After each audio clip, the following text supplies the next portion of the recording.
ধর্মীয় কারণে নিপীড়িত হচ্ছেন, যারা ধর্মীয় কারণে তাদের দেশ ছেড়ে ভিটেমাটি ছেড়ে ভারতে এসেছেন, তাদের জন্য ত্রাতা হয়ে দাঁড়ালো ভারত সরকার।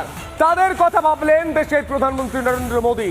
2024 31 ডিসেম্বর পর্যন্ত যারা আমাদের দেশ ভারতে এসেছেন শুধুমাত্র ধর্ম রক্ষা করার জন্য, তারা নাগরিকত্ব পাবেন জানিয়ে দিল ভারত সরকার।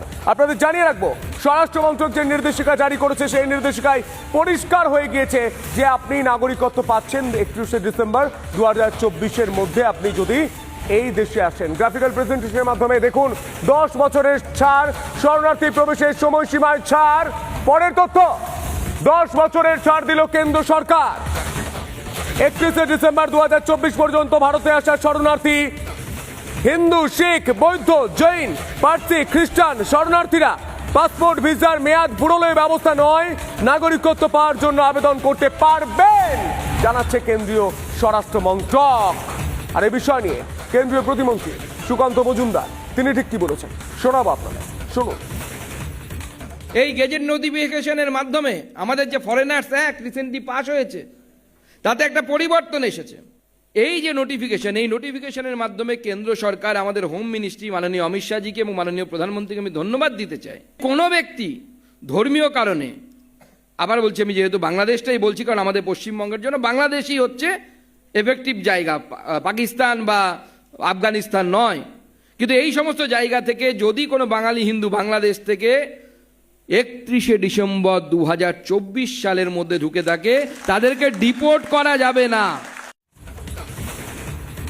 অসাধারণ, অভূতপূর্ব। হয়তো এই মুহূর্তটার জন্য অপেক্ষা করছিলেন বহু ধর্মীয়ভাবে নিপীড়িত, নির্যাতিত, ঘর ছাড়া মানুষগুলো।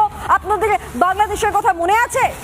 মনে আছে যখন শেখ হাসিনাকে তার পদ থেকে সরিয়ে দেওয়া হলো, শেখ হাসিনা সেখান থেকে পালিয়ে যেতে বাধ্য হলেন। আপনাদের মনে আছে সেই সময় হিন্দুদের ওপর কিভাবে আক্রমণ চালানো হয়েছিল? দেখুন না সেই ছবিগুলো একবার, কিভাবে তাদের ঘর জ্বালিয়ে দেওয়া হয়, কিভাবে একের পর এক হত্যা লীলা চলে, কিভাবে একের পর এক মূর্তি ভাঙচুর করা হয়। সেই শব্দগুলো, সেই আওয়াজগুলো মনে পড়ে আপনাদের?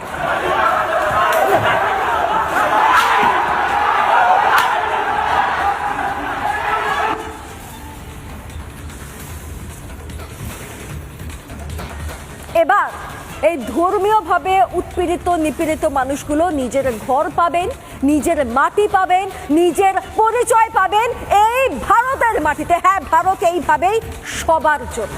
কি বলছেন বিভিন্ন মহল থেকে? সমীর ভট্টাচার্য বিজেপি রাজ্য সভাপতি, শোনাবো আপনাদের। ওপার বাংলায় যারা ঘোষ, বোস, দত্ত, মিত্র, ঢোল, পোদ্দার, সরকার, মতুয়া, রাজবংশীরা আছেন, যারা জয়সওয়াল আছে, যারা জৈন আছে, যারা মাহেশ্বরী আছে, যারা গুপ্তা আছে, যারা চাকমা আছে, ওরা আমাদের রক্ত, ওরা আমাদের ভাই। আমরা ওদের বাদ দিয়ে অন্য কোনো কল্পনা আমরা করতে পারি না। নরেন্দ্র দামোদর দাস মোদীর আজকের এই সিদ্ধান্ত 10 বছর যে বাড়িয়ে তিনি দিলেন, এটাতে বোঝা গেল যে যতক্ষণ বিজেপি থাকবে পশ্চিমবঙ্গের কোনো হিন্দুর কেশাগ্র কেউ স্পর্শ করতে পারবে না। আজকের দিন নিঃসন্দেহে অত্যন্ত আমাদের কাছে একটা আনন্দের দিন। ভারত সরকারের একটা সিদ্ধান্ত ফাঁসিয়ে দিল, ফেসে গেল মমতা বন্দ্যোপাধ্যায়ের মিথ্যাচারের ঢোল। মমতা বন্দ্যোপাধ্যায় বারবার ভয় দেখিয়েছেন, বারবার বলেছেন যারা এসেছেন তাদেরকে নাগরিকত্ব দেবে না, উল্টে ওপারে পাঠিয়ে দেবে, উল্টে ডিটেনশন ক্যাম্পে ঢুকিয়ে দেবে। মমতা বন্দ্যোপাধ্যায় এই কথা বলেছেন। সিএর বিরুদ্ধে মমতা বন্দ্যোপাধ্যায় মিছিল করেছিলেন, তিনি বলেছিলেন ক্যা ছি ছি, মানছি না, মানবো না, করতে দেবো না, এইসব কথা বলেছিলেন। আর আজ দেশের সরকার জানিয়ে দিয়েছে যারা ধর্মীয় কারণে এ দেশে এসেছেন তাদেরকে নাগরিকত্ব দেওয়া হবে। মমতা বন্দ্যোপাধ্যায় কি বলেছেন মনে করিয়ে দিই আপনাকে।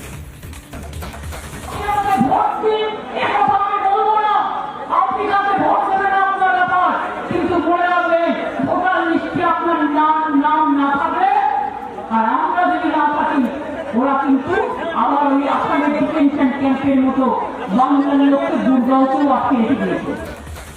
মমতা বন্দ্যোপাধ্যায় ভোটের কারণে রোহিঙ্গাদের বাঁচাতে এই কথা নিশ্চয় বলেছিলেন, ক্যা ছি ছি, হতে দেব না।